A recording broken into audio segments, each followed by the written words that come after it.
The high citadels of silence, the ladder of air. To find the beginning of this story, we must leave the earth we know. We must leave the flat, safe ground of the valley floor, where the cottonwood trees drink from the dry wash, and the sagebrush scent hangs heavy in the heat. We must look up. High above us, carved into the vast, red-boned ribs of the canyon, there is a shadow, a dark, inverted crescent suspended between the soil and the stars. This is our destination. We begin our ascent, not on a path of beaten dirt, but on a ladder of air. Imagine the rough texture of ancient wood under your hands, juniper rungs, polished smooth by the grip of 10,000 ancestors, gray and hard as iron. We climb, step by step.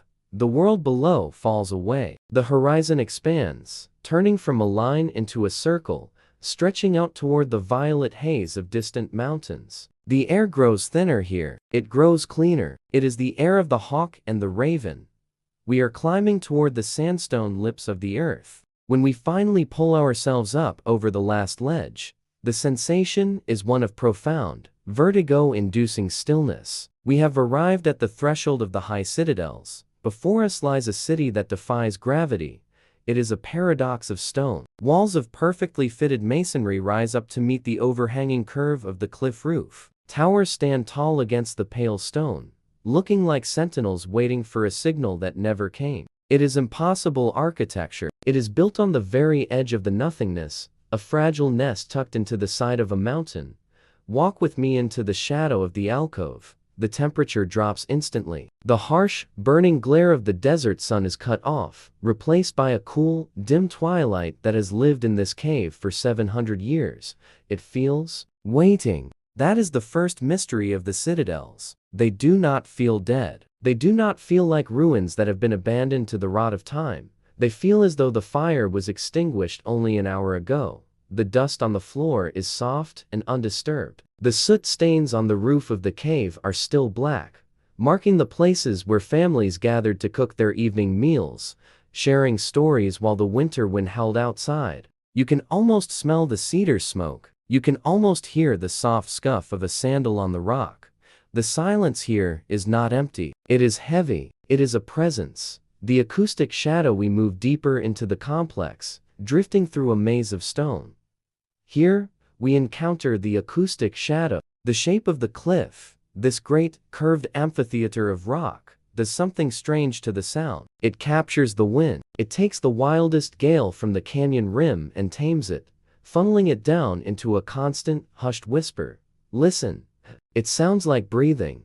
It sounds like the canyon itself is inhaling and exhaling, a slow, geological respiration that resonates in the hollow chambers of the ruins. We pass through doorways that are shaped like the letter T, wide at the shoulders, narrow at the feet. Why this shape? Was it to keep the heat in? Was it a symbol of the spirit? Or was it simply a way to force the visitor to bow their head, to enter the room with humility? Run your hand along the wall. Feel the mortar. It is dried mud, pressed into the gaps between the stones by human thumbs. If you look closely, in the slant of the light, you can still see the whorls of a fingerprint left by a mason who lived when knights were riding through Europe.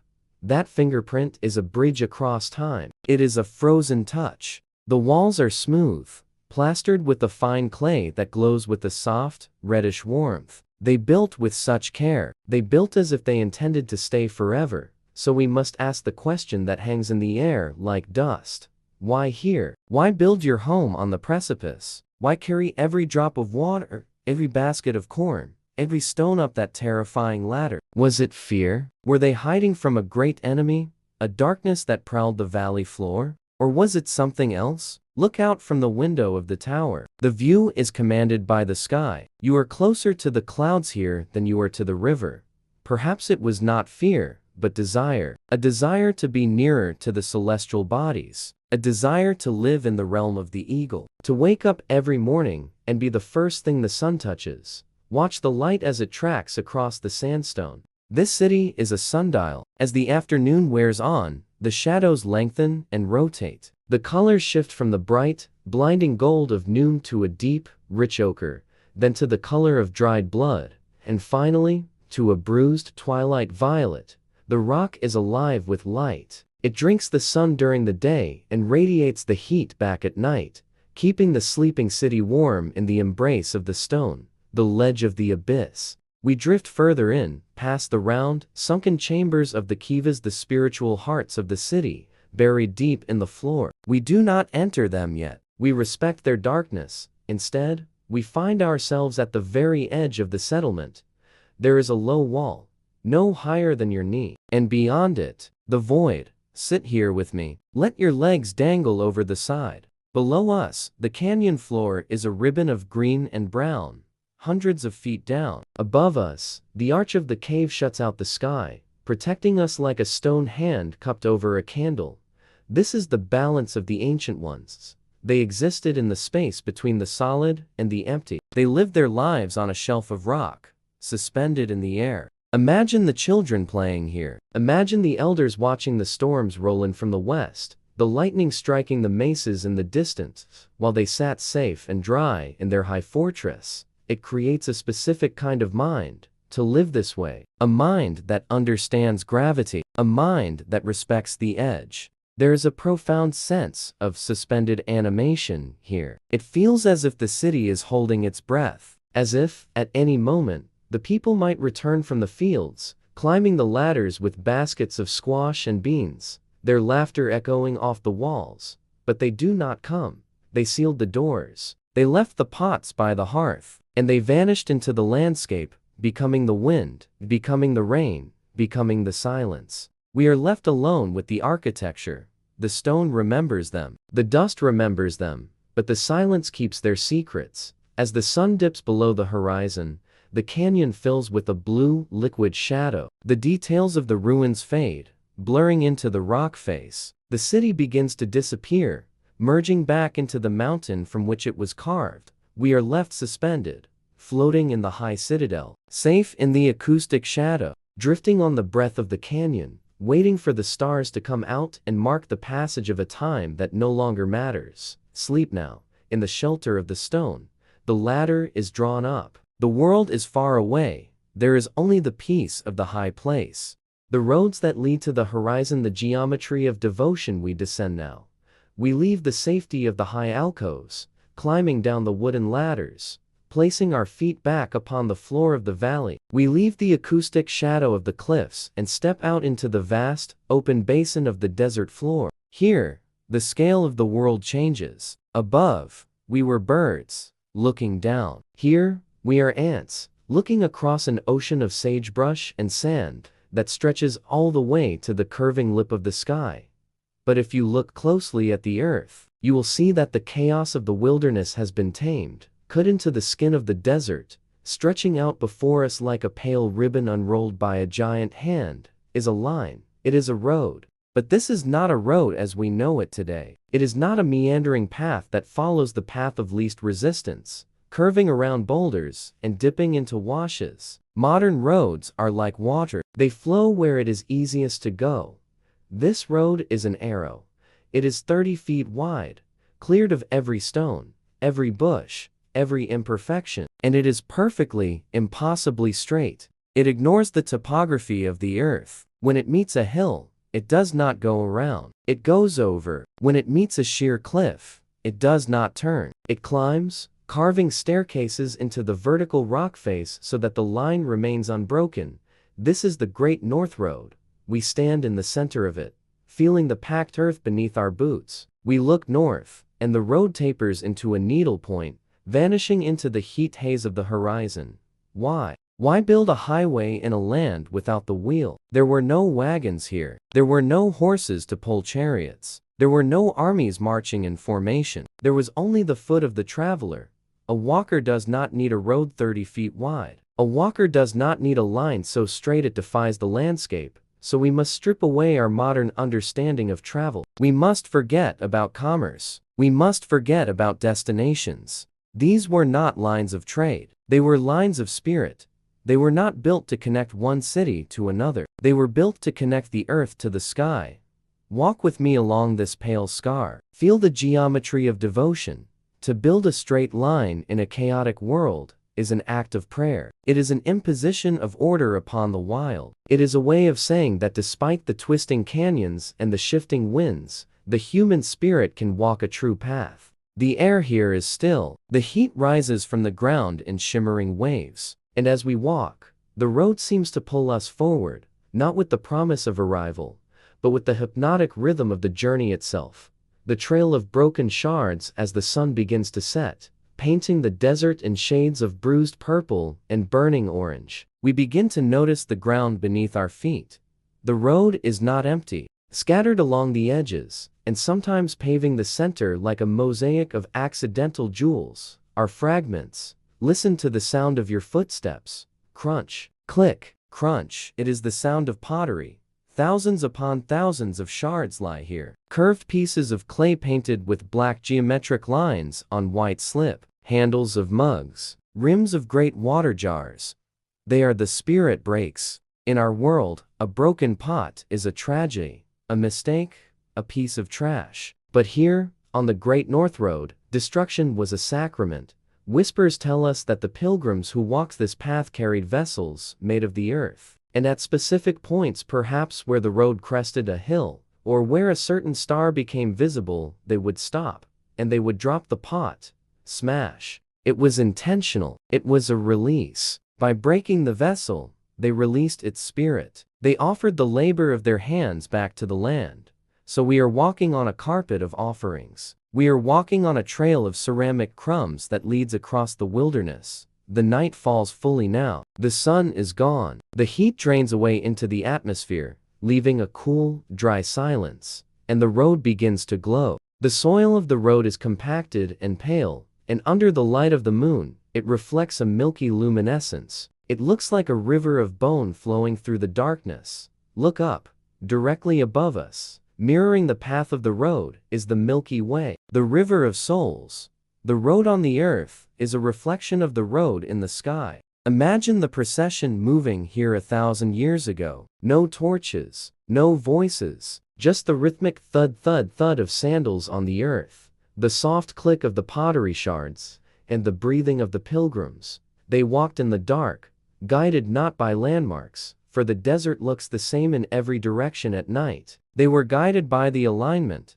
They were walking toward the North Star, the motionless point around which the entire universe turns. To walk this road was to align your own soul with the axis of the world. It was to become a part of the great rotation.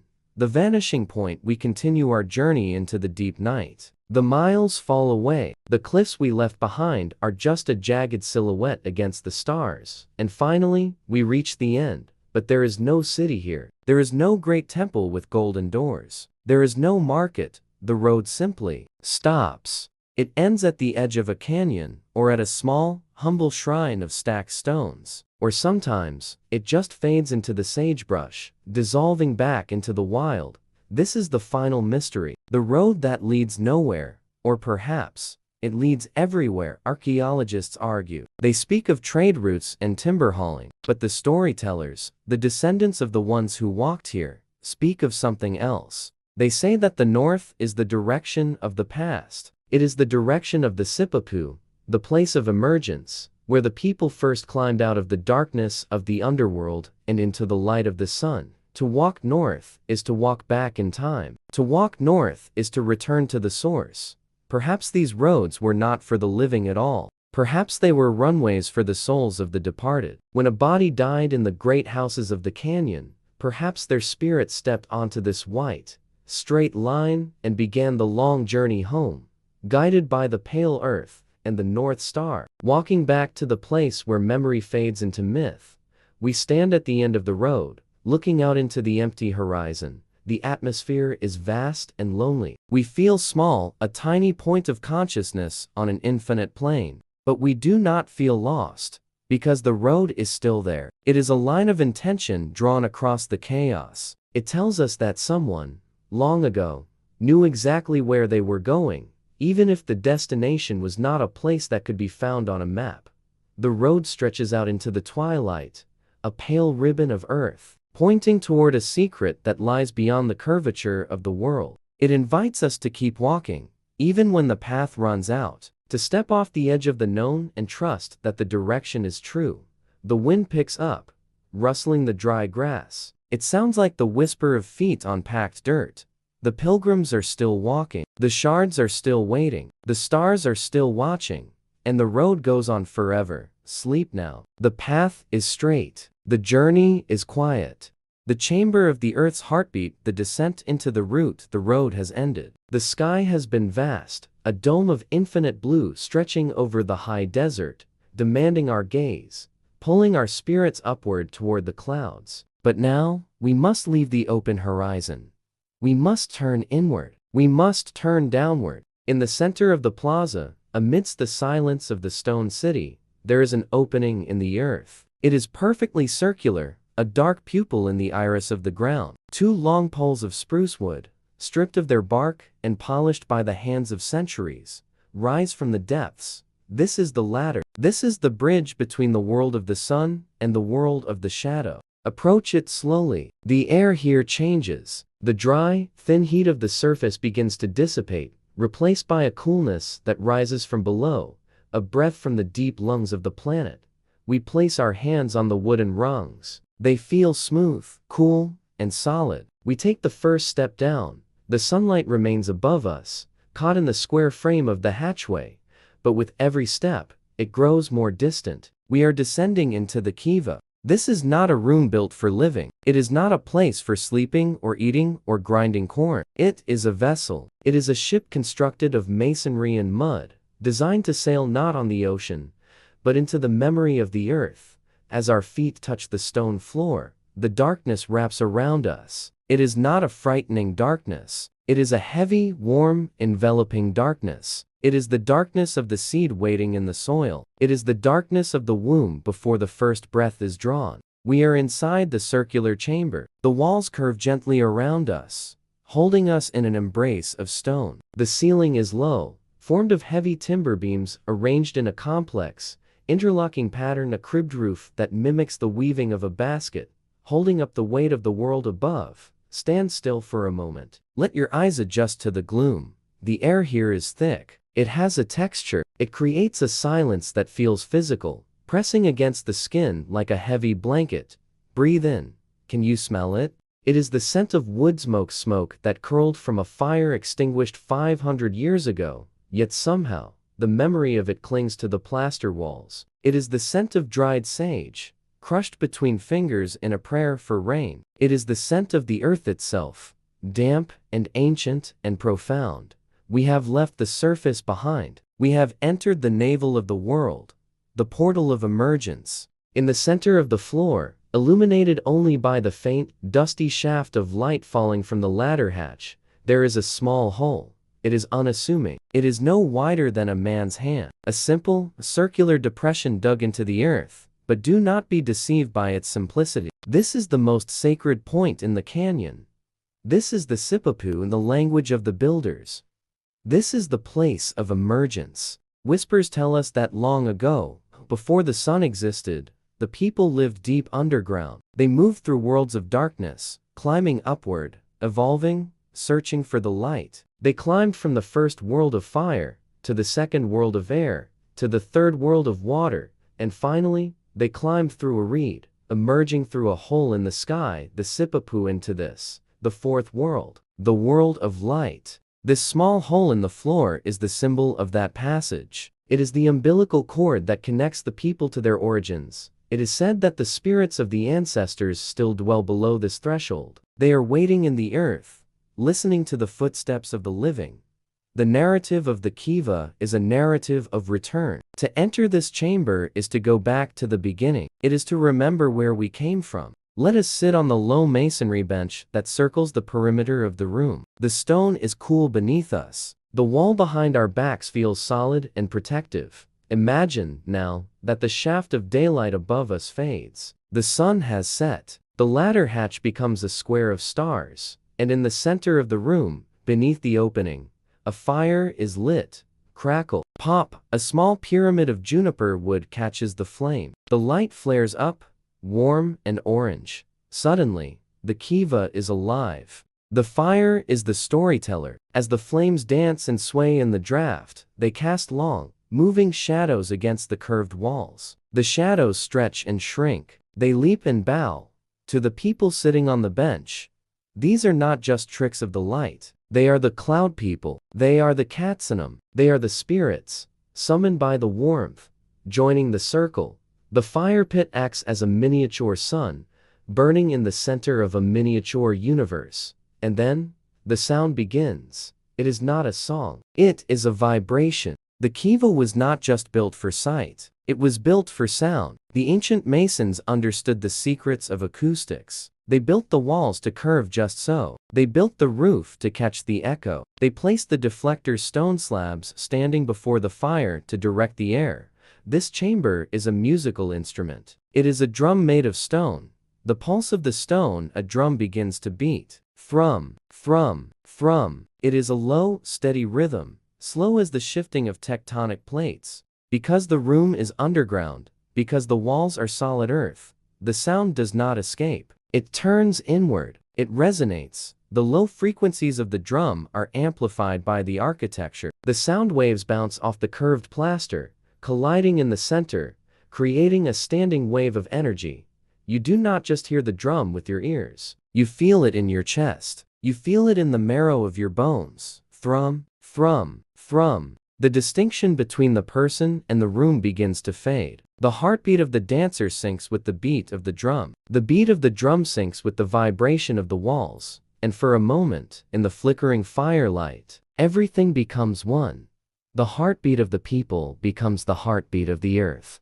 This is the resonance. It is the moment when the separation between the human and the divine is dissolved by the power of the sound.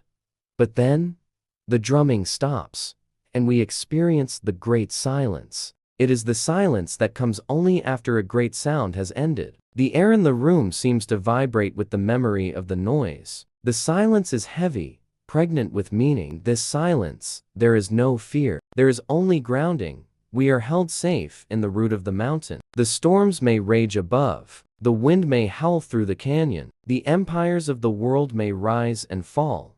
But down here in the Kiva, the earth is steady. The fire begins to die down. The flames lower. The orange light softens to a deep, glowing red. The shadows on the wall stop their dancing and fade back into the plaster. We are left with the embers. Look at the center of the fire pit. There is a single, glowing coal. It pulses gently with the draft of the air. It looks like a red eye, watching in the dark. It is the eye of the ancestor. It is the last spark of the prayer that was whispered into the stone. The smoke rises, a thin gray ribbon, climbing the ladder of air, passing through the hatchway, carrying the message of the Kiva up to the Milky Way. We are tired now. The ritual is complete. The emergence is remembered. The connection is restored. We curl up on the stone bench, pulling a blanket of woven yucca fibers around our shoulders. The darkness of the room is absolute. Save for that single, fading ember, we are safe in the womb of the world. The earth is heavy above us, a shield against the void. The Sipapu is open below us, a tether to the beginning of time, and in the silence, if you listen very closely, you can hear it. Beneath the silence of the room, beneath the silence of the ruin, thrum, thrum, the slow, eternal heartbeat of the stone. Sleep now, you are home. The astronomers of the stone spiral the sentinel in the sky to find the center of time. We must climb higher.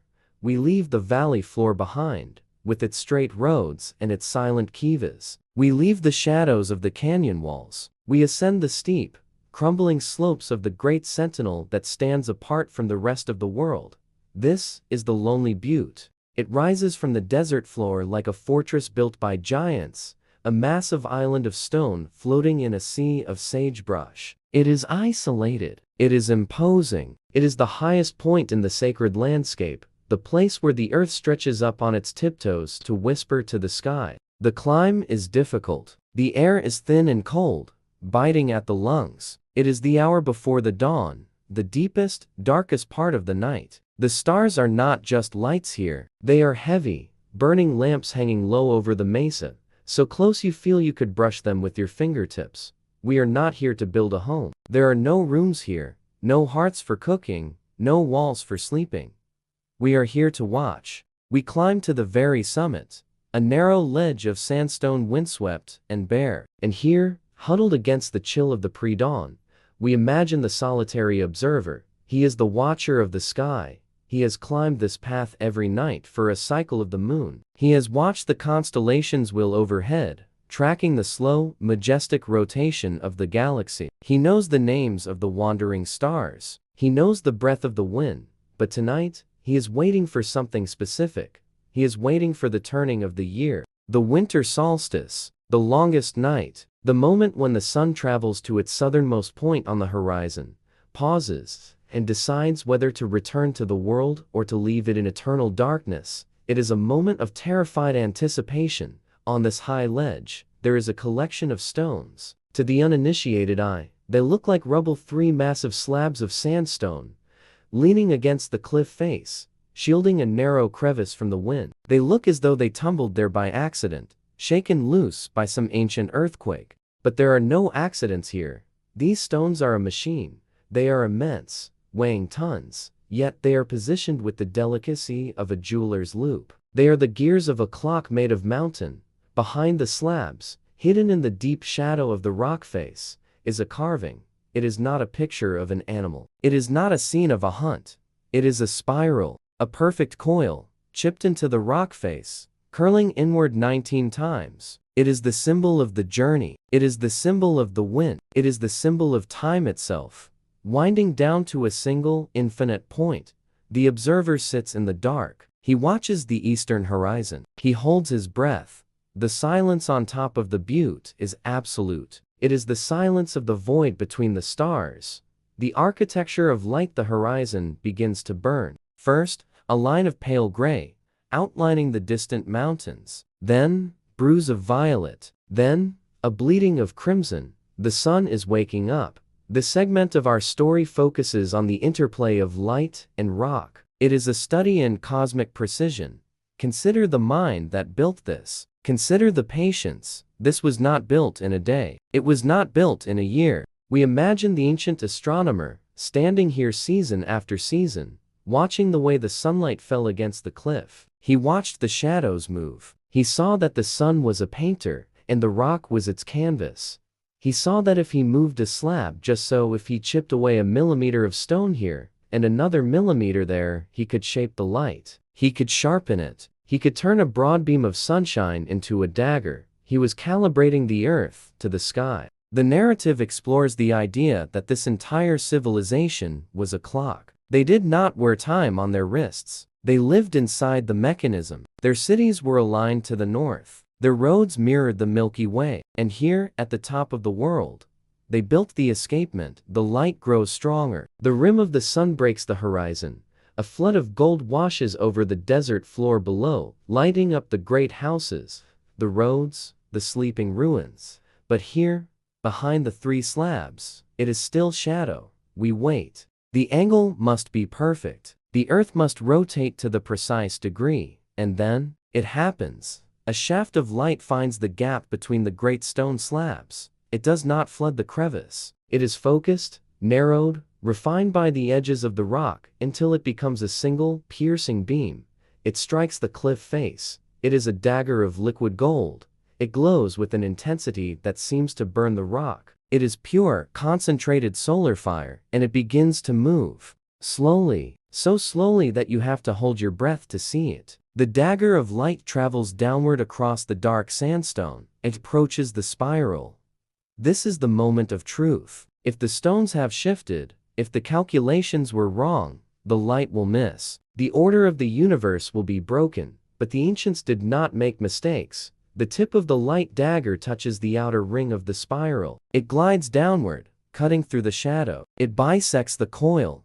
It moves with the certainty of a god. It crosses the 2nd ring, the 3rd ring, and finally, at the exact moment of the solstice, the dagger of light strikes the very center of the spiral. The sanctification of time. The connection is made. The heart of the sun has touched the heart of the stone. For a brief, suspended moment, the universe is in perfect alignment. The mind of the human, the mechanics of the solar system, and the geology of the earth are locked together in a single line of light. The emotional journey here moves from the cold anticipation of the night to the warm, golden revelation of the morning. We feel the relief of the observer. The sun has returned. The cycle is unbroken. The world will not end in winter. The spring will come again. The corn will grow. The rain will fall. This was not just science. It was prayer. They did not just watch time. They sanctified it. They understood that time is not just a measurement of hours. It is a relationship. It is a dialogue between the earth and the star that gives it life. By capturing that light, by holding it in the center of the spiral, they were anchoring themselves in the cosmos. They were saying, "We are here, we are watching, we understand." The mystery deepens when we realize that this spiral marks not just the sun, but the moon. On other days, when the moon stands still in its long 18-year cycle, a different shadow falls. The moon casts its own silver light between the slabs, framing the spiral in a different way. The rock knows the difference between the gold of the day and the silver of the night. It is a computer made of sandstone, a machine that runs on silence and gravity. The sun continues to rise. The angle changes. The dagger of light begins to slip. It moves down, passing through the center of the spiral, continuing its slow descent toward the ground. The brilliance fades. The sharp edges of the beam begin to blur as the sun climbs higher into the open sky. The moment has passed. The shadow returns to the crevice. The spiral is swallowed once more by the cool, dark shade of the cliff. The machine has done its work. It shuts itself off. The solitary observer stands up. He wraps his robe of yucca fiber around his shoulders against the morning chill. He looks out over the vast, illuminated kingdom below. He does not need to speak. The rock has spoken for him. He begins the long climb down, leaving the lonely butte behind. We leave the mechanism there, high above the world. 3 slabs of stone leaning against a wall, a carving hidden in the dark, waiting for the earth to turn, waiting for the circle to close, waiting for the light to return and strike the center once again. The desert wind picks up, whistling through the gap in the rocks. It sounds like a whisper. Turn, turn, turn. The secret mechanism waits for the star. Sleep now. The alignment is true. The sun has risen. The spiral is safe in the shadow. The turquoise and the distant sea, the stone of the sky. We walk now through a landscape defined by thirst. Look around you. The world here is painted in the colors of fire and drought. There is the rusted iron of the sandstone cliffs. There is the dusty ochre of the valley floor. There is the bleached bone white of the dry riverbeds, waiting for a monsoon that might not come for a generation. It is a beautiful, harsh kingdom of red and brown, a land where water is not a resource, but a ghost, a phantom that haunts the dreams of the corn and the prayers of the people. And yet, in the midst of this dryness, in the deepest rooms of the great houses, we find a miracle. We find the color of the ocean. It sits in the dust, vibrant and shocking. It is a blue so deep, so clear, that it feels like a hole has been punched through the earth to reveal the heavens on the other side. It is turquoise. To the modern eye, it is a semi-precious gem, a stone to be set in silver, a souvenir of the Southwest. But we must strip away that modern gaze. We must see it through the eyes of the ancient ones. To them, this was not a rock. It was a solidified piece of the sky that had fallen to earth. It was a frozen drop of water that would never evaporate. Pick it up. Imagine the sensation of smoothing a turquoise bead between your thumb and forefinger. The desert air around you is hot, vibrating with the noon sun. But the stone is cool. It holds a temperature of its own, a coldness that remembers the veins of the mountain from which it was mined. It feels smooth, like water that has been turned into a solid object. Rub your thumb over the surface. It is waxy, soft, yielding. It comforts the skin. In a world of abrasive sand and sharp thorns, this smoothness is a luxury. It is a promise. We ask the question, why did they hoard this stone? Why were there tens of thousands of pieces found in these ruins, necklaces, inlays, offerings buried in the foundations of the walls? It was because turquoise was a prayer, the logic of the desert, like calls to like. To bring the rain, you must possess the color of the rain. To call down the blue sky, you must hold the blue earth. The people of the canyon surrounded themselves with this color. They wore it around their necks so that it rested against the beating of their hearts. They placed it in the mouths of their ancestors. They plastered it into their baskets. They were building a net of blue to catch the clouds, the runners of the dawn. But where did it come from? And where did the other treasures come from? The shells of the abalone, the spiny oyster, the olivella. This is the deepening mystery of the trade networks. We are hundreds of miles from the nearest shore, a month's journey on foot across some of the most unforgiving terrain on the continent. And yet, the desert is filled with the gifts of the sea. We must visualize the journey. We must conjure the image of the runner. He is young. He is lean. His muscles hardened by the vertical miles of the canyon country. He wears sandals woven from the fibers of the yucca plant. On his back, wrapped in deer hide, is a burden of heavy stone. He does not walk. He runs. He runs with a rhythm that matches the breathing of the wind. Ha, ha, ha. He runs at dawn, when the stars are fading and the horizon is a line of gray. He runs at noon, when the sun is a hammer beating against the anvil of the earth. He runs at twilight, guided by the rising moon. He crosses the high, pine-covered spines of the mountain ranges. He descends into the burning basins of the low deserts. He crosses rivers that rage in the spring and vanish in the summer. He is a thread, a living thread weaving the continent together. He carries the turquoise from the mines in the south. He carries the salt. He carries the shells from the great water in the west, the Pacific, and the great water in the south, the Gulf. Think of the value of these shells to a person who lives in a stone city in a dry canyon, who has never seen a body of water larger than a muddy wash. What is a seashell? It is a messenger. It is a rumor of a world where water is infinite. Hold a spiny oyster shell in your hand. Feel the ridges. See the flash of pearlescent, pink and orange on the inside. Put it to your ear. Does it still hold the sound of the surf? Did the people of the canyon listen to the shell and hear the roar of a god they would never meet? We imagine the marketplaces of the great houses. They were not noisy, chaotic bazaars filled with shouting merchants. They were ceremonial spaces. They were quiet. The exchange of goods was a sacred act. It was an exchange of energy. On a woven mat of reeds, a trader from the deep south lays down his treasures. Feathers, bright, iridescent feathers of the scarlet macaw, green plumes of the parrot, colors that do not exist in the desert, birds that speak with human voices. And opposite him, the trader of the canyon lays down the blue stones. The jungle meets the desert. The humid air meets the dry wind. The red feather meets the blue stone. This was the sacred economy. They traded not for wealth, not to hoard gold or profit. They traded for vibration. They traded for the spiritual power that objects from distant lands possessed. To own a macaw feather was to own a piece of the south, the direction of heat and growth. To own a turquoise bead was to own a piece of the center, the place of stability. The runners were the arteries of this system, pumping these sacred objects across the landscape, ensuring that the balance of the world was maintained. They were carrying the ocean to the desert, stone by stone, shell by shell. The drop that remained, but the runners stopped running. The trade routes grew silent. The great network, which spanned thousands of miles and connected millions of lives, slowly withered. The drought came. The hunger came. And the people walked away. The tide of civilization receded from the canyon. It flowed out like water draining from a basin, leaving the stone skeleton of the city behind. But they left something else. We return to the empty room. The roof has fallen in. The sunlight cuts through the broken beams and dusty shafts. The wind whistles through the T-shaped doorway.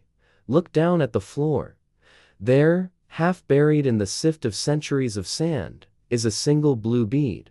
It is small. It is imperfect. It has a tiny hole drilled through its center, where a cord of cotton once held it. It lies there, vibrant and defiant against the brown dust. It is a drop of the ocean that refused to evaporate. It is a memory of the sky that fell and could not rise again. We reflect on the poignant beauty of this left-behind thing. Was it dropped by accident in the haste of departure? Or was it left as an offering, a final payment to the house that had sheltered the family for generations? We feel a sense of longing. The bead waits. It waits for the worn neck of the wearer. It waits for the rhythm of the dance. It waits for the sound of the shell trumpet echoing off the canyon walls. But the silence is the only thing that answers. The turquoise does not fade. The iron in the rock rusts. The wood rots. The pottery shatters. But the blue stone remains true.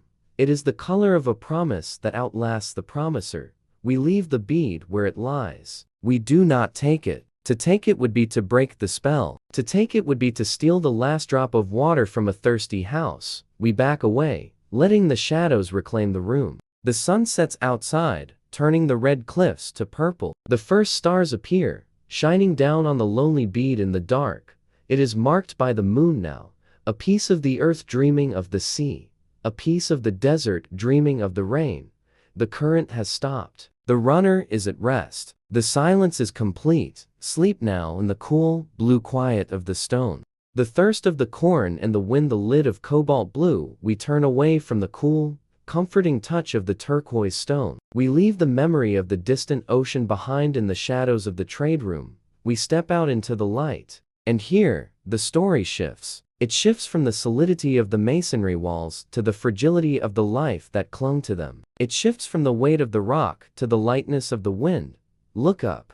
The sky above the canyon is beautiful. It is a perfect, flawless dome of cobalt blue. There is not a single blemish upon it. There is not a wisp of white vapor. There is only the sun, hanging in the center of the void like a burning coin, staring down with an unblinking, golden eye. For a traveler passing through, this sky is a masterpiece. But for the farmer of the high desert, this sky is a sentence. It is a lid that has been sealed tight over the world.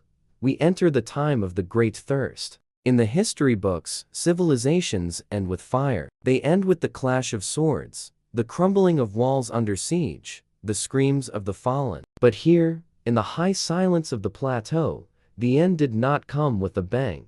It came with a whisper.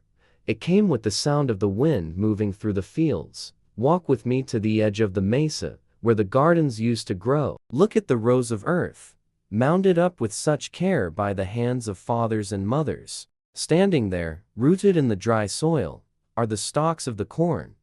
They are brown. They are brittle. Their leaves are curled tight like clenched fists, trying to hold on to moisture that evaporated weeks ago. Listen. Rattle. Click. Hiss. It is the sound of dry paper rubbing against dry paper. It is the sound of a skeleton dancing in the breeze. This was the gamble of the ancient ones. They were masters of stone. Yes, they were architects of the spiral. But first and foremost, they were farmers. They were people of the soil who staked their lives on a wager with the clouds.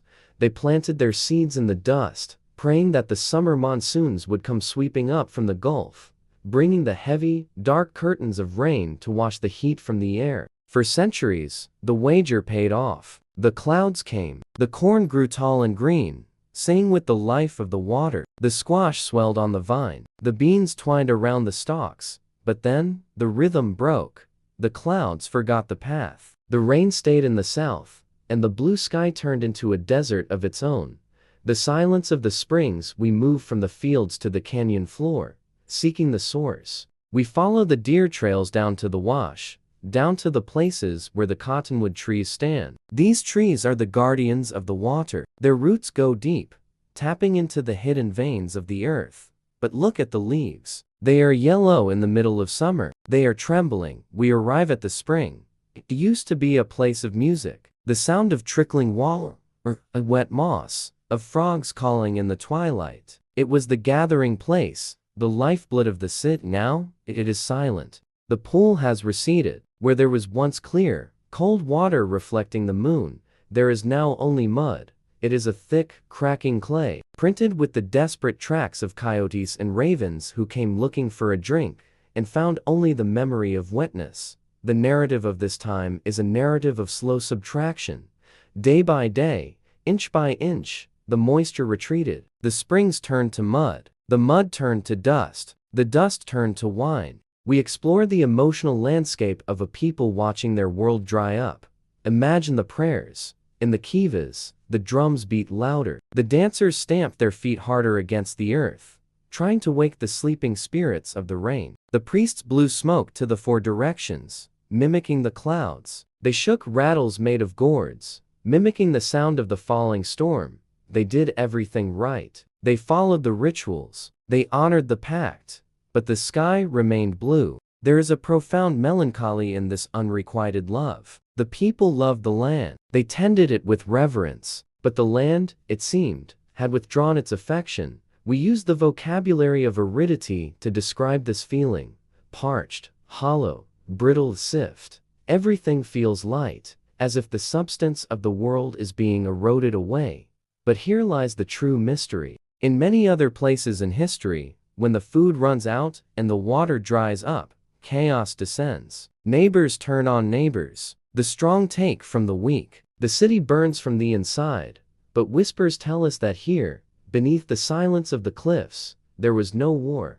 We find no evidence of a massacre. We find no signs of a violent struggle for the last drop of water. Instead, we find a strange, dignified acceptance. The ancient ones were a people who knew how to listen. They could hear the voice of the wind in the canyon. They could smell the moisture or the lack of it from miles away. They understood the language of the earth better than we ever will.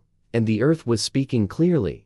It was saying, "The door is closing." It was saying, "The time of the great gathering is over. The time of the walking has returned." The contract with the environment had ended. The cycle of abundance had turned into the cycle of scarcity. To fight, it would be to fight the turning of the stars. So they did not fight. They accepted the message. They realized that their city of stone was not a fortress against nature, but a vessel that had served its purpose. The vessel of sand. We come to the final image of this chapter. We stand on the bank of a dry streambed. The stones are white and dusty, polished by waters that have long since vanished into the air. Resting on a flat rock, abandoned in the shade of a dying willow tree, is a pottery jar.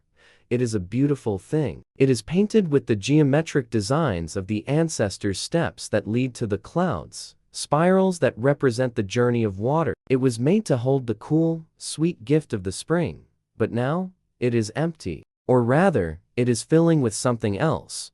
Watch. The wind blows through the canyon. Hiss. It picks up the fine, red grains of sand from the dry wash. It carries them through the air like a veil. Grain by grain, the sand drifts into the mouth of the jar. It settles on the bottom. It covers the painted black lines inside the clay. It rises slowly or relentlessly.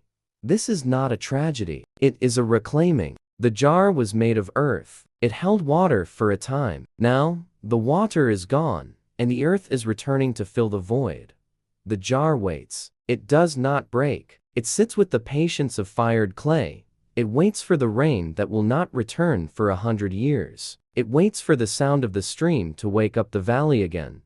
But for now, there is only the wind. The wind rattles the dry stalks of the corn. It whispers through the empty windows of the great houses. It sifts the sand over the footprints of the people who walked away.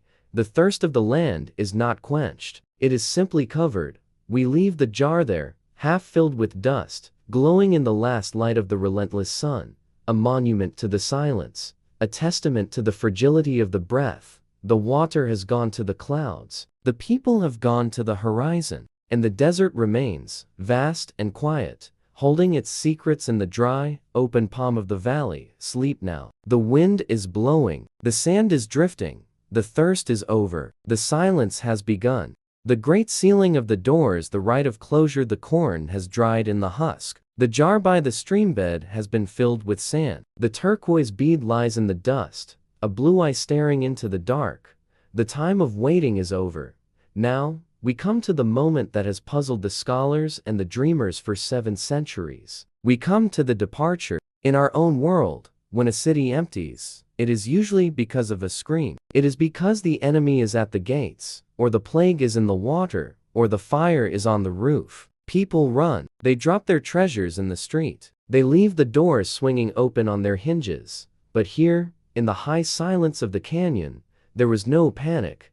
There was no running. There was only a slow, deliberate, and meticulous ritual of closure. Visualize the last morning. The sun rises over the eastern mesa, casting long, sharp shadows across the plaza. The air is cool and still. The families are gathering. They are not carrying much. A basket of cornmeal, a roll of blankets, A few tools of stone and bone. They are leaving the heavy things behind. They are sweeping the floors. Think of the intentionality of that act. Before you leave a house forever, you clean it. You sweep the dust from the corners. You smooth the clay. You leave the space in a state of grace. They did not flee this place. They decommissioned it. They treated the city not as a fortress that had failed them, but as a living being that had served its time. And just as you close the eyes of the dead, they closed the eyes of the city. Walk with me to the doorway of a family home. A man stands there. He holds a heavy, flat slab of sandstone. It has been shaped perfectly to fit the opening. He does not throw it. He places it. Thud. The sound is heavy and final. It is the sound of a book closing. He mixes a mortar of mud and water, precious water, used for this final holy purpose, and he seals the edges. He plasters over the cracks. He is not locking the door to keep thieves out. There are no thieves here. He is sealing the memory in. He is creating a time capsule of stone. Room by room, house by house, the city is shutting down. The T-shaped windows are filled with rock. The granaries are closed. The ventilation shafts are blocked. The city is turning its face away from the world. It is turning inward, entering a hibernation from which it will never wake. The release of the spirit. We move to the center of the plaza, to the great Kiva. This was the heart of the world. This was where the drums beat and the dancers spun. This was where the connection to the earth was maintained. To leave it standing would be a desecration. It would be to leave a spirit trapped in a body that no longer breathes. So they performed the rite of release. They did not destroy the walls. They destroyed the roof. They climbed the great timber ladders and set fire to the massive beams of ponderosa pine and spruce beams that had been carried by hand from mountains 50 miles away. Crack, hiss, roar. The fire was not an act of anger. It was an act of liberation. As the flames consumed the wood, the smoke rose up in a thick, gray pillar, climbing the ladder of air, dissolving into the blue sky. The roof collapsed. Crash. And with that crash, the spirit of the Kiva was released. It was sent back to the clouds. It was sent back to the rain. The chamber was left open to the sky. It was no longer a room. It was a bowl waiting to catch the sun and the stars. The atmosphere of this moment is solemn. It feels like a funeral for a city, but there is no weeping. To the ancient ones, movement was life. Stagnation was death. They believed that a people like water must flow. If water sits too long in a pool, it becomes stagnant. It becomes poison. The energy of this place had been exhausted. The land had given what it could. The contract was complete. To stay would be to die. To walk was to live.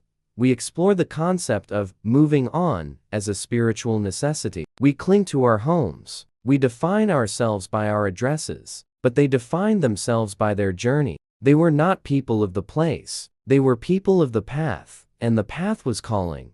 The fires die down. The smoke clears. The ash settles on the floor of the Kiva, covering the Sipapu, sealing the portal of emergence. The sound of the city changes. For 300 years, this canyon echoed with the sounds of life, the grinding of corn, the barking of dogs, the laughter of children, the chipping of stone. Now, silence descends. It is a heavy, physical silence. It settles over the sealed doors and the broken roofs like a snowfall. The threshold of the horizon, the sun is high now. The shadows have retreated. The people are ready. They stand in a long line, facing south. They do not look back at the fields of withered corn. They do not look back at the empty springs. They look at the road. The great North Road, the road of the Spirit, lies behind them. Now, they must walk a new road. A road into the unknown. Where did they think they were going? Did they have a destination? Did the runners bring news of a land of rivers in the south? Or were they simply walking away? Whispers tell us they were seeking the center place, the middle place, a place where the earth was stable and the rain was sure, a place where the spiral would finally stop turning. They begin to walk. Crunch, crunch, crunch, the sound of sandals on the packed earth, the sound of a migration. We watch them go. We watch the line of people stretch out across the valley floor, getting smaller and smaller, turning into a thread, turning into dust, and finally, we are left with the last person, Imagine him. He is the guardian. He is the one who stayed behind to place the final stone. He stands at the threshold of the great house. He holds a torch in one hand, extinguished. He holds a bag of seeds in the other. He turns. He looks back at the citadel. He sees the blind windows. He sees the smoke rising from the ruin of the Kiva. He sees the walls that his grandfather built, now silent and sealed against the wind. He feels the weight of the abandonment, the grief of the stone, but he also feels the pull of the horizon. He knows that the city is just a shell. The life has left it. The life is walking south. He turns away. He does not look back again. He steps onto the road. He follows the dust of his people. He walks into the vast, shimmering heat of the desert, becoming a silhouette, becoming a shadow, becoming a memory. We are left alone in the canyon. The wind blows through the empty plaza. It swirls the ash in the Kiva. It rattles the dry stalks in the field. The doors are sealed. The story is closed. The shell remains, beautiful and hollow, waiting for the sand to bury it, waiting for us to find it, 1,000 years later, and wonder where they went. They went to the horizon. They went to the rain. They went home. Sleep now. The journey is over. The door is closed. The echo in the empty room, the presence of absence, the last sandal has shuffled across the sandstone. The last back has turned away from the plaza. The procession has vanished into the shimmering heat of the southern horizon. Now, we turn back. We step over the threshold of the great house once more. But this time, we are not guests in a living city. We are witnesses to a silence so profound, it feels like a weight upon the shoulders. We enter the room. It is dim here. The ceiling of the outer doors has cut off the bright, harsh glare of the desert noon. What remains is a soft, filtered twilight, a gray-blue dusk that seems to float in the air like smoke. It is quiet, but it is not the quiet of a tomb.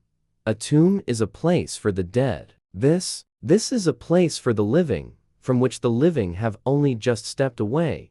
It feels as though the room is holding its breath. It feels as though, if we were to turn around quickly enough, we might catch the hem of a robe vanishing around a corner. We might hear the echo of a laugh that was uttered only a moment ago. This is the presence of absence. The city is not dead. It is suspended. It is caught in the amber of the afternoon, waiting for an exhale that does not come. Let us lower our eyes. Let us look away from the grand architecture, the high beams, the sweeping walls. Let us look at the floor. In the corner of the room, half hidden by a drift of shadow, lies a sandal. It is woven from the tough, fibrous leaves of the yucca plant. You can see the intricate pattern of the weave, the over and under of the maker's hands. You can see the impression of the heel, worn deep into the fibers by miles of walking on stone. It was left behind. Why? Was the strap broken? Was it too old to make the long journey south? Or was it forgotten in the haste of the final morning? It sits there, a humble object of utility, now transformed into a monument. It is a ghost of a footstep. It is a memory of a walk that ended right here, in this corner, in this dust. We feel a strange intimacy looking at it. It is a voyeurism of the sacred. We are seeing something private, something that was intimately connected to a human body, now lying abandoned in the cool air. We move further into the room. By the hearth, there is a large, flat stone, a matadi, and resting upon it is the mano, the grinding stone, worn smooth by the friction of 1,000 mornings. And there, lying next to the stone, is a single cob of corn. It is purple and dried. Some of the kernels have fallen off, scattered like jewels in the ash of the cold fire pit.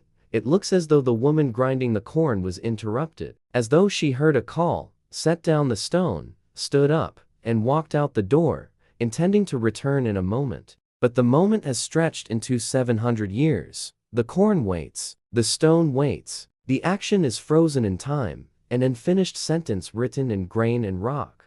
The memory of the wall. We reach out a hand. We touch the wall. The plaster is cool and smooth. It is made of the earth of the valley, mixed with water and ash. Run your fingertips over the surface. Feel the undulations. The wall is not perfectly flat. It has the texture of the hands that smoothed it. And there, look closer. Caught in the raking light from a crack in the masonry, there is a mark. It is a thumbprint, It is a tiny swirl of ridges, preserved in the dried mud. A whirl of identity left by a mason on a summer day in the year 1200. Place your own thumb over it. It fits. A connection is made. A spark jumps across the gap of centuries. You are touching the hand of the builder. You are touching the moment of creation. We ask the question, do buildings remember the people who built them? Does the stone absorb the sound of the prayers whispered against it? Does the plaster hold the warmth of the bodies that slept beside it? It seems that it does. There is a warmth here that has nothing to do with the sun. It is a spiritual residual heat. The room feels lived in. It feels loved. It is the feeling you get when you walk into a library after it has closed, or a cathedral after the service has ended. The people are gone, but the energy of their thoughts, their devotions, their intentions, it lingers. It hangs in the upper corners of the ceiling like incense. We turn our gaze to a niche in the wall, a small shelf carved into the stone. Resting there is a pot. It is a jar, painted with black geometric lines on a white slip. The lightning pattern, the rain pattern, it is unbroken. This is the great mystery of the ruins. The archaeologists call it de facto refuse, the things left behind. But refuse implies trash. This is not trash. This is a perfect vessel. It is useful. It is beautiful. It took weeks to coil, to scrape, to paint, to fire. Why leave it? A pot is heavy, yes, but surely it is worth carrying? Unless the return was expected. Perhaps they thought, we will go south for the winter and return when the rain comes. Or perhaps the pot did not belong to the person. Perhaps the pot belonged to the house. Perhaps they believed that the house needed to eat and drink too. To take everything would be to starve the building. So they left the jar. They left the corn. They left the sandal. They left a dowry for the silence. They left the room furnished for the spirits who would come to inhabit it after the humans were gone. The song of the stone flute. The afternoon wears on. The sun begins to dip toward the western rim of the canyon. The light in the room changes. The beams of sunlight that cut through the unsealed vents and the cracks in the roof begin to lengthen. They move across the floor like the hands of a clock. Watch the dust. The air is filled with millions of tiny particles. Dust of the desert, dust of the abandoned corn, dust of the old fire. As the shafts of light move, the dust motes ignite. They swirl and dance in the golden beams. In your peripheral vision, they look like movement. A figure crossing the room, a hand reaching for the ladle. You turn your head, and there is nothing. Only the dust, only the light. The ghosts of this place are not spirits of the dead. They are tricks of the light and memory. They are the projection of our own wonder onto the blank screen of the empty room. And then, the wind rises. Outside, the canyon air begins to cool and descend. A breeze picks up, sweeping down from the mesa top, rushing through the abandoned plaza. It pushes against the walls of the great house. It seeks a way in. It finds a window. It is a small T-shaped window, opening to the west. The shape is sacred, the shape of the wind spirit. The breeze rushes through the opening. It catches on the sharp edge of the sandstone sill. Hoo-oo. A sound fills the room. It is low. It is mournful. It is hollow. It sounds like a flute. The ruin has become an instrument. The city is singing to itself. It is a song of loneliness, perhaps. Or perhaps it is a song of rest. A lullaby sung by the stone to the empty canyon. Hoo-oo. The note holds, steady and pure, vibrating in the acoustic chamber of the room. It resonates with the metati. It resonates with the pot in the niche. It is the voice of the wind, given shape by the hands of the ancestors. The sun finally sets. The golden light fades to violet, then to gray, then to the deep velvet black of the underground. The thumbprint disappears into the shadow. The sandal vanishes in the dark, but the song continues, a low, steady hum in the throat of the night. We back away slowly, respectfully. We leave the room to its music. We leave the echoes to bounce off the walls, unheard by human ears. The door is open, just a crack. The memory fades. The silence returns, wrapping the city in a blanket of stars. Sleep now. The room is empty. The song is for you. The reclamation of the sand, the great eraser, the last echo of the stone flute has faded. The last footprint on the road has been filled by the drifting dust. The city is empty, and now, a new chapter begins. It is a chapter written not by human hands, but by the patient, unhurried hand of the earth itself. In the silence of the canyon, time changes its shape. For the people who lived here, time was measured in heartbeats, in the grinding of corn, in the daily arc of the sun. But now, time stretches out. It becomes long. It becomes deep. It becomes geological. We begin to watch the slow, heavy wheel of the centuries turn. It is said that nature abhors a straight line. The straight line is an imposition of the human mind, a desire to create order of the wild. But the wind loves the curve. The rain loves the channel. The sand loves the mound. And so, the reclamation begins. It does not start with a storm. It starts with the air.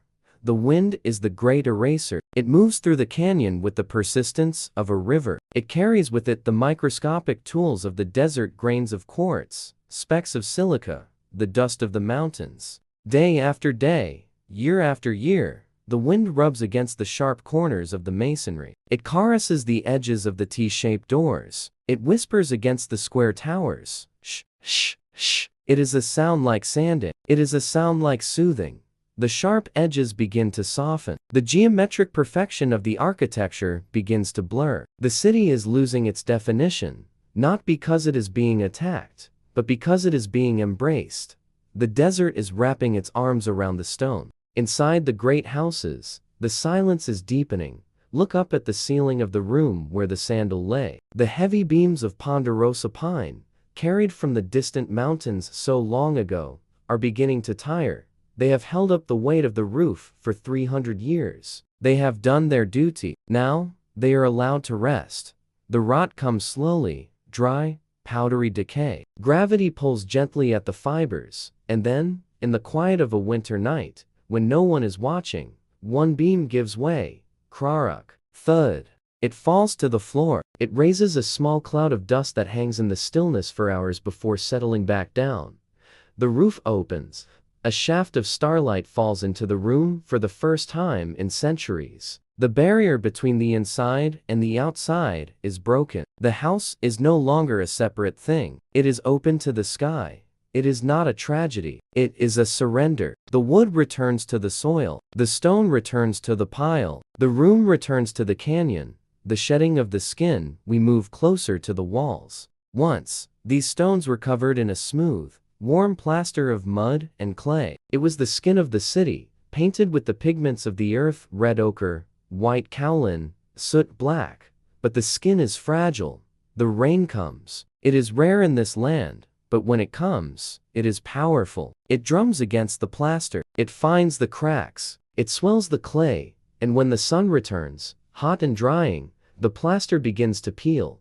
It flakes away in large, curling sheets, drifting down to the base of the wall like autumn leaves. The raw stone beneath is revealed. The bones of the city are exposed to the sun. We see the individual blocks, shaped by the hammer stones of the masons. We see the chinking stones, the tiny pebbles inserted into the mortar to hold the weight. The artifice is stripping away. The city is shedding its human identity, and as the humans recede, other lives move in to take their place. The atmosphere here is peaceful. There is no sense of haunting, no sense of loss. There is only the busy, quiet work of the living. On a fallen block of sandstone, warmed by the morning sun, a lizard rests. It is covered in scales of turquoise and gold. It blinks its slow, reptilian eyes. It does not know that this stone was once part of a temple. It does not know that a priest once stood here to watch the solstice. To the lizard, this is simply a rock. A good, warm rock, high in the broken tower, where the wind whistles through the gaps in the masonry. A raven builds a nest. It weaves twigs and yucca fibers into a cup, lining it with soft fur. It raises its young in the high citadel, teaching them to ride the updrafts of the canyon walls. The cry of the raven caw, caw, replaces the chant of the human voice. It echoes off the cliffs, a wild, sharp sound that belongs to the wilderness. And down at the foundation, the greatest work is being done by the slowest engineer, the juniper tree. A seed, carried by the wind or dropped by a bird, finds a crack in the mortar between two massive blocks. It sends down a root, a tiny, thread-like root, seeking moisture in the dark. The root drinks, it grows, it swells, it moves with the hydraulic pressure of life. Slowly, relentlessly, the wood expands against the stone. It pushes, the blocks groan. They shift, they separate. The tree is not destroying the wall. It is planting itself. It is knitting the architecture back into the biology of the landscape. The roots wrap around the stones like fingers. The trunk twists and gnarls, becoming a pillar of its own. The city is becoming a garden of stone and cedar. The blanket of gold we pull back now. We float upwards, leaving the details of the lizard and the root. Ascending into the air above the canyon, we watch the passage of deep time. The seasons flicker by like the frames of a film. The white blanket of winter snow melts into the green shoots of spring. The heat of summer burns into the gold of autumn. And through it all, the sand is moving. It is a slow, golden tide. The dunes migrate across the valley floor. They creep up the sides of the mesas. They drift against the walls of the great houses. The sand piles up. It covers the first course of stones, then the second, then the window ledge. It is a burial, but it is a soft burial. It is a blanket being pulled up over a sleeping child.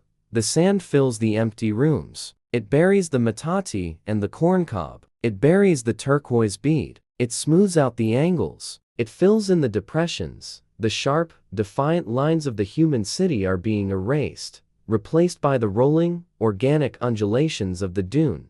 We reflect on the idea that dust to dust is not a curse. It is a promise of rest. The city came from the earth. The clay was dug from the riverbank. The stone was quarried from the cliff. The timber was cut from the forest. Now, the loan is being repaid. The materials are going home. Above, the stars will overhead. The great constellation of Orion hunts across the winter sky. The scorpion rises in the summer. The Milky Way pours its milk across the darkness. They watch. They are the only true witnesses to this slow dissolution. They saw the fires of the city when it was new. Now, they see the shadows of the ruins as they fade. They do not judge. They simply mark the time, century after century. The silence deepens. The memory fades. We look down one last time. There is a wall, half buried in a dune. Only the top few feet are visible. The rest is submerged in the sand. The stones are weathered, matching the color of the cliff behind them. To the casual eye, it no longer looks like a building. It looks like a natural formation, a ridge of rock jutting out of the earth. It is hidden in plain sight. The traveler might walk past it and never know that beneath their feet lies a room where a family once laughed, where a weaver once sat, where a fire once burned. It sleeps under the cover of the desert. The merging is complete. The city has become the mountain again. The reclamation is finished. The wind blows over the smooth curve of the sand, leaving ripples that look like water. There is nothing left to do. There is nothing left to save. There is only the peace of the earth, holding its own. Sleep now. The sand is warm. The stars are bright. The silence is yours. The voice of the canyon, the silver veil, the sun has gone. The heat has surrendered to the cool, high-altitude air. The lizard has retreated into the crevice of the rock. The raven has flown back to its nest in the high tower. We are alone now. We have walked through the history of the stone. We have climbed the ladders of air, followed the roads to the horizon, and sat in the silence of the Kivas. We have watched the city rise, and we have watched it fall. But now, we step back. We stand in the center of the canyon as it is tonight. The landscape is bathed in the light of the full moon. It is a light that transforms the world. It bleaches the color from the sandstone, turning the red cliffs into walls of silver and ash. It turns the shadows into pools of ink. The ruins of the great houses Pueblo Bonito, Chetro Kettle glow with a spectral luminescence. They look like the bones of the earth, laid bare under the stars. There is a feeling here that visitors often speak of, in hushed tones, when the rangers have gone and the cars have driven away, is a feeling of being watched. But it is not a watching of malice. It is not the gaze of a predator. It is the gaze of a guardian. Stand in the middle of the great plaza. Close your eyes. Can you feel it? There is a profound hush that falls over this place at night. It is heavier than the silence of the desert. It is a stillness that presses against your eardrums. It is the silence of a held breath. It is as if the canyon is waiting for you to speak, or perhaps, waiting for you to listen.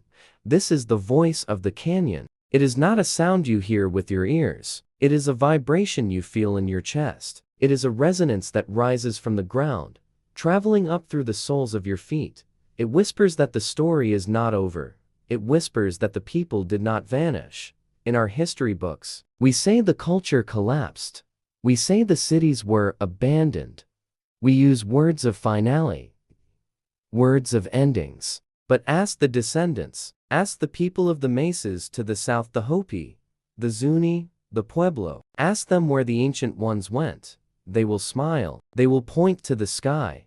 They are not gone, they will say. They just changed their form. The cloud people. This is the deepest mystery of the canyon, the continuity of the spirit. The elders tell us that when the ancestors walked away from the stone cities, they did not just walk into a new land. They walked into a new frequency of existence.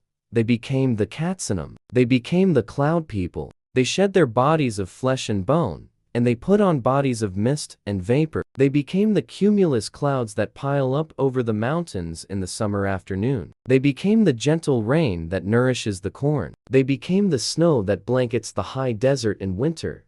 They are still here, when the wind rushes through the T-shaped windows, blowing a low, mournful note on the stone flute of the ruin. That is their voice. When the thunder rolls across the mesa, shaking the ground, that is their footsteps. When the flash flood roars down the dry wash, bringing life to the thirsty valley, that is their gift.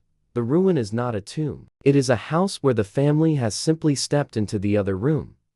We explore the concept of sacred geography. We often think that humans make a place sacred by building a temple there. But perhaps it is the other way around. Perhaps the Earth itself has power spots, nodes in the planetary grid, where the veil between the worlds is thin.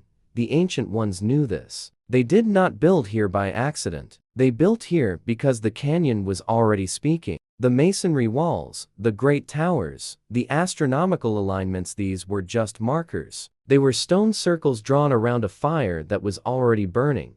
And though the stones have crumbled, the fire remains. The energy of the place has not faded with the passing of 7 centuries. If anything, it has grown stronger, purified by the silence, distilled by the wind. You can feel it in the air tonight. It is a static charge, a tingling on the skin. It is the feeling of standing in a crowded room, even though you are the only person for miles.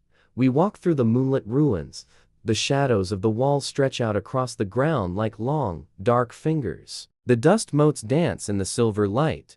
We pass the empty rooms. We pass the sealed doors. But they do not feel empty anymore. They feel full. They are filled with the invisible presence of the thousands of people who lived here, who loved here, who prayed here. The echo remains. It is said that sound never truly dies. It just becomes too quiet for us to hear. The laughter of the children, the chanting of the priests, the grinding of the corn, those sound waves are still bouncing off the cliff walls, growing fainter and fainter, weaving themselves into the very atomic structure of the sandstone. The rock has absorbed the memory. The canyon is a recording, and tonight, under the full moon, the playback is running, the eternal watch. We come to the final reflection. What does it mean to vanish? We fear disappearing. We fear being forgotten. We build monuments of stone and steel to shout our names into the future. But the people of this canyon, they understood something we have forgotten. They understood that to vanish is not to cease to exist. To vanish is to merge. They merged with the landscape. They became the mountain. They became the sky. They achieved the ultimate goal of their spirituality, to be one with the world. So as you stand here in the center of the silent, moonlit plaza, do not feel lonely. Do not feel afraid. You are surrounded. You are surrounded by the guardians. Look at the cliffs that tower above the ruins. Look at the strange, eroded shapes of the rock. In the moonlight, they look like faces. Great, stoic profiles looking down into the valley. They are the stone eyes of the canyon. They have watched the sunrise 250,000 times. They have seen the ocean recede. They have seen the people come. And they have seen the people go. And they are watching you now. but it is a gaze of protection. They are holding the space for you.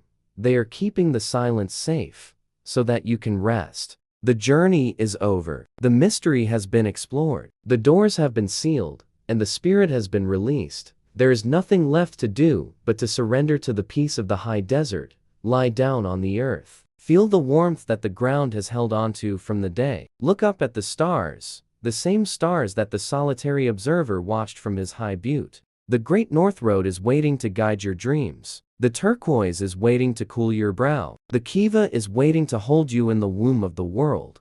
You are part of the story now. You are part of the memory of the stone. Drift away. Drift into the silver light. Drift into the arms of the cloud people. The canyon is singing you a lullaby of wind and dust. The silence is deep. The night is long. The spirit is eternal. Sleep.